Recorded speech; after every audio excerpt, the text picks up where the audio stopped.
እግዚአብሔር ስለ ሳውዝ አፍሪካ ምድር አሳየኝ። በሳውዝ አፍሪካ ምድር የሰው ደም እንደ ጎርፍ ሲፈስ አየው። ይህንን ካየው በኋላ በርካቶች ፊታቸው በእንባ ተሸፍኖ ልባቸው በሐዘን ተሰብሮ አየው።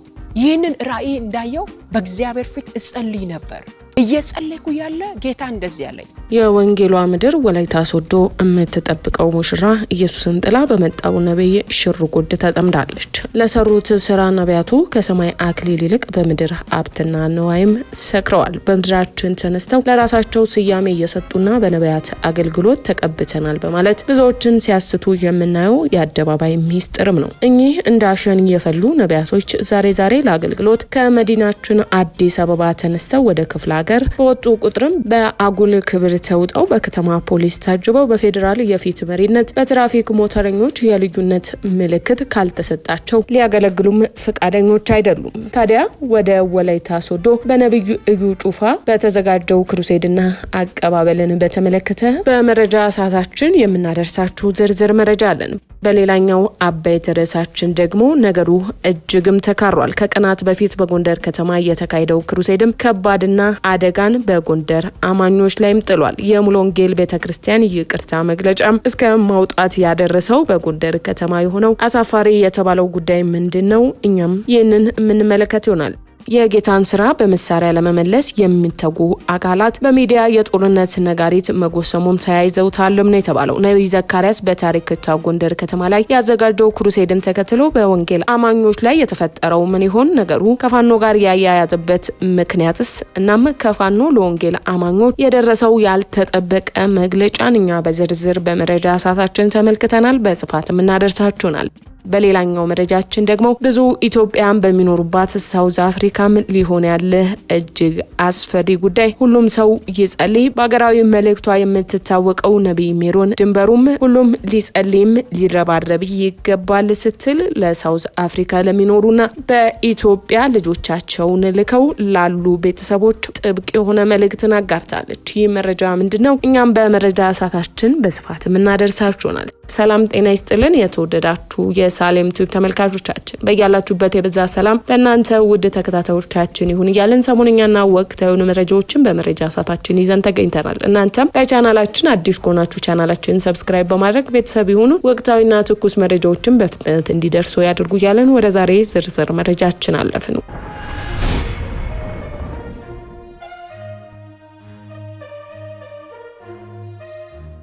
ወደ ዛሬ ዝርዝር መረጃችን ስናልፍ ሐሰተኛ ነቢያቶች መጋረጃ ሲገለጥ ያለው እውነትም ተጋልጧል። በሀገራችን ሆነ ብሎም በአፍሪካ በክርስቲያን ስም እየተደረጉ ያሉት መንፈሳዊ አገልግሎቶችም ከመንፈሳዊ መልካቸው ወተው ብዙ እያወዛገቡም ይገኛሉ። በተለይ ለምዕመናንና ለመጡ በአጋንንት ለታሰሩ መፈታትን እናጎናጽፋለን የሚሉ መንፈሳዊ አገልጋዮቹም ሁሉም ባይባልም አንዳንዶቹ በመንፈሳዊ ሚዛን ይቅርና ከሞራል አንጻር እንኳን ተመዝነው ውድቅ ሊሆኑ የሚገባቸው አስነዋሪ ተግባራትን ሲፈጽሙም እየታዩ ነው። የሐሰት ትንቢት ተናግረው ቤተሰብ የበተኑ ባልና ሚስትን ያፋቱ ብሎም በሀገር ደረጃ ሳይቀር ሰላም የመንሳት ተግባር የሚፈጽሙም አሉ። ቀንና ሰዓት ቆርጠው በዚህ ቀን ታይቶ የማይታወቅ ነገር በሀገራችን ላይ ሊወርድ ነው ብለው አንድም ጠብ ሳይል ቢቀር ዛሬም አይናቸውን በጨዋጥበው የሐሰት ትንቢታቸውን የቀጠሉም ነቢያቶች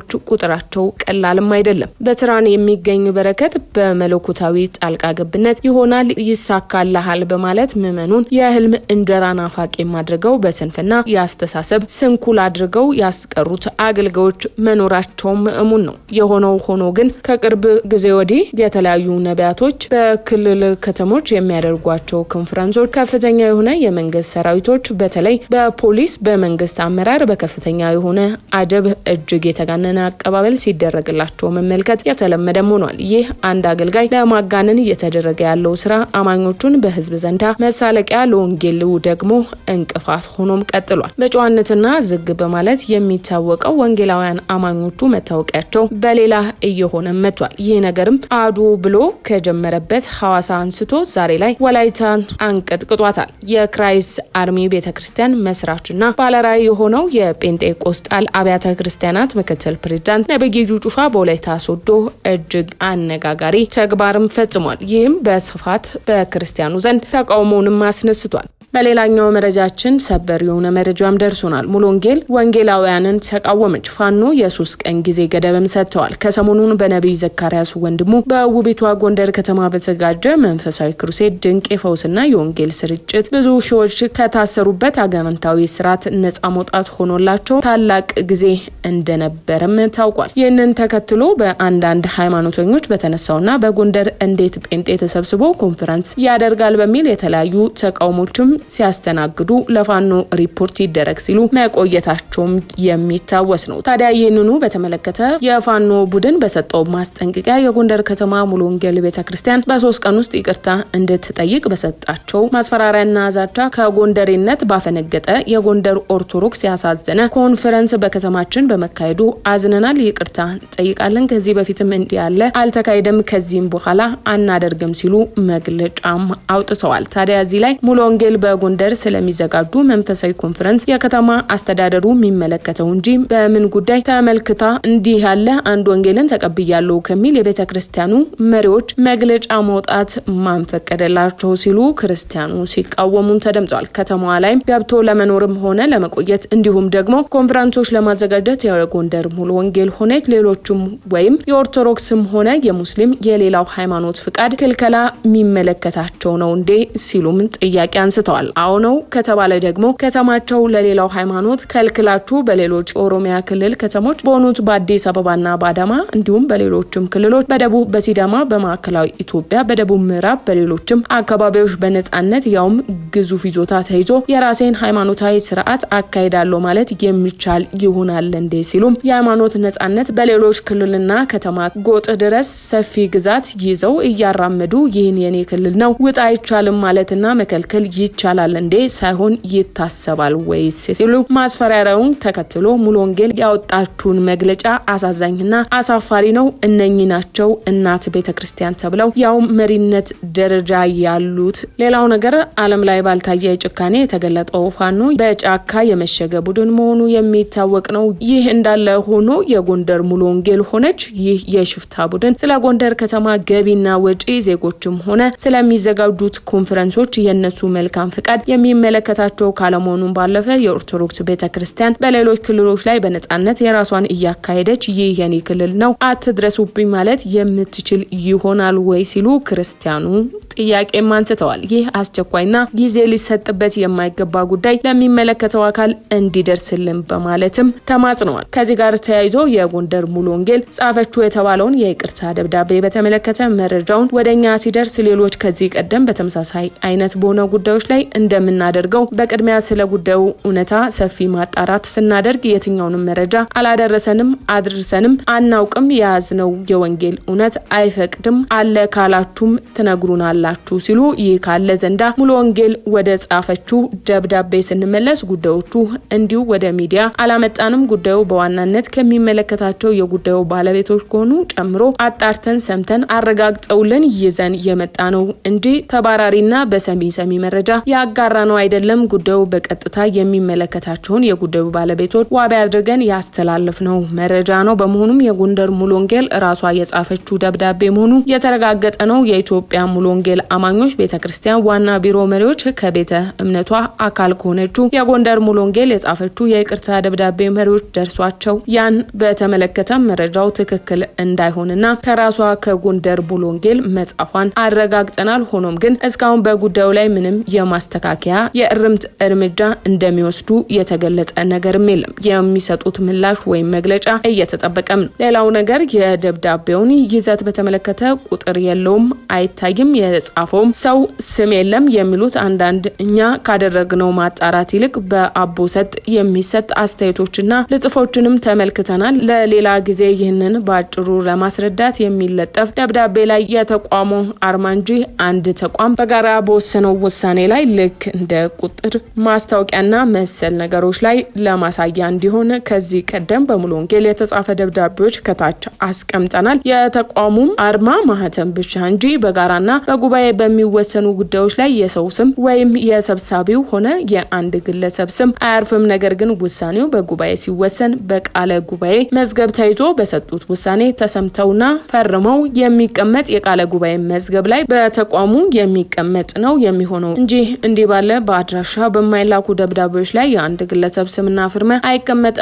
ሌላው ነገር ደብዳቤውን በተመለከተ የጎንደር ሙሉ ወንጌል አመራሮች ሲጽፉ ሁለት ባለ ትክክል አንድ ሲሰበር በአንዱ ተንጠልጠል እንደሚባለው ቢል በሚጽፉት ደብዳቤ ከዚህኛውም ከዛኛውም ሳይሆን ነገር ግን ከዚህ ላለመጉደል ከዛኛውም ላለመስጣት የጻፉት ያለው እንደሆነ የሚያሳብቅ ደብዳቤ ነው ተብሏል። ሌላውና ለሌላ ጊዜ መረዳት እንዲሆናችሁ ቁጥር ማህተም የለውም ፌክ ነውም ግለሰቦቹ የጻፉት ነው ከማለት በፊት አላማው ሌላ ሆኖ ፌክ ደብዳቤ በትኖ ማሰራጨት የፈለገ ግለሰብ ወይም የሆነ አካል ያንን አላማ ብሎ ያዘጋጀውን ፌክ ደብዳቤ ከማሰራጨቱ በፊት አሁን አንዳንዶች የምትሉት ጥቃቅን ነገሮች ማከል እንደሚኖርበት የማይረዳ ነው የሚመስላችሁ። ዋናውን ትልቁን ነገር ያሰናዳ ሰው በቀላሉ ማድረግና ማካተት የሚችለው ቁጥርና መሰል ነገሮች ረስቶ ወይም ባለማወቅ የሚያደርገው እንደሆነ አድርጋችሁ የምትረዱ ሰዎች በዚህ ላይ ይህንን ግንዛቤ እንድትሉ እፈልጋለሁ።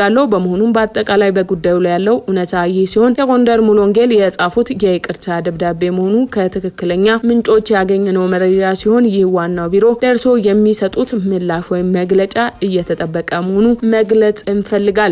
የጎንደር ሙሉ ወንጌል መሪዎች ኢየሱስ የበላይ ነው ብለው የተቀበሉትን ወንጌል ከስር አድርገው ሳይኖርበት ነው እንዴ የሚሰብኩትና መንጋውን ይመራሉ ተብለው የተሾሙት የሚያስብል ጥያቄም ያስነሳል። ይህ እንዳለ ሆኖ ከወራት በፊት ይቺው የኢትዮጵያ ሙሉ ወንጌል ቤተክርስቲያን በቅርብ ከወራት በፊት በዚያው በአማራ ክልል በተለያዩ ከተሞች በጦርነት ለተፈናቀሉ ወገኖች በተለያዩ ጊዜ እስከ ቅርብ ጊዜ ድረስ ብቻ ከ190 ሚሊዮን ብር በላይ በሆነ ወጪ የምግብ ለሴት እህቶቻችንና እናቶቻችን የጽዳት መጠበቂያዎችን፣ የተለያዩ አልባሳት፣ ለወራት የሚሆናቸውን የእህል ስንቅ መሰል ፍራሽና ቁሳቁስ ድጋፍ ማድረጓ የሚታወቅ ነው። ይህ እንዳለ ሆኖ ከውጭና ከሀገር ውስጥ አንዳንዶች ወይ አይርዱ በችግሩ ለሚገኙ ለነኚህ ወገኖች ወይ አይጸልዩም ህዝቡን ጥላ ብቻ እያጓተቱ ለወገኖች ልደርስላቸው ብለው የደረሰችን አሊያም በእርዳታው ጊዜ አትቀበሉም ያሉትንም ሃይማኖትን ልካሄድ ሲል ስጦታውን ወዶ ሰጪውን የመጥላትና የመግፋት ዘመቻ ይጠራሉ። እንዲህ ያላችሁ ሰዎች በዚህ ተመለሱ። ጌታ ይገጽጻችሁም። ህዝቡን እንደ ህዝብ ሰላማዊ ህዝብ ነው። ከማንም ጋር በሰላም የመኖር ችግር የለበትም። ነገር ግን ጥቂቶች ለዓላማችሁ ሊጠቀሙባቸው ሲሉ ከሚያስፈልጋቸው ድጋፍ ይልቅ ዘውትር ጥላቻና ግጭትን ይሰብካሉ ሲልም በሙሉ ወንጌል ጉዳይ ሰፋ ያለ ሀሳባቸውንም አስፍረዋል። በመጨረሻም ወደ ያዝንላችሁ መረጃችን ስናልፍ በብዙ ሀገራዊ መልእክቶች የምትታወቀው ነብይት ሜሮን በደቡብ አፍሪካ ላሉት ኢትዮጵያውያን ያልተጠበቀ መልእክት ማስተላልፋለች። ይህ የተጠንቀቁ ሁሉም ሰው ሊሰማው ይገባል ያለችው መልእክት ምንድነው? አድምጠን እንመለስ። ውድ የሳሌም ቲዩብ ተከታታዮቻችን ለዛሬ መረጃ ሰዓታችን ያዝንላችሁ መረጃ ይህንን ይመስል ነበር። ስለተከታተላችሁን እያመሰገንን ተሰናበትን። በሌላ መረጃ ሰዓታችን እስክንገናኝ ቸር ቆዩልን።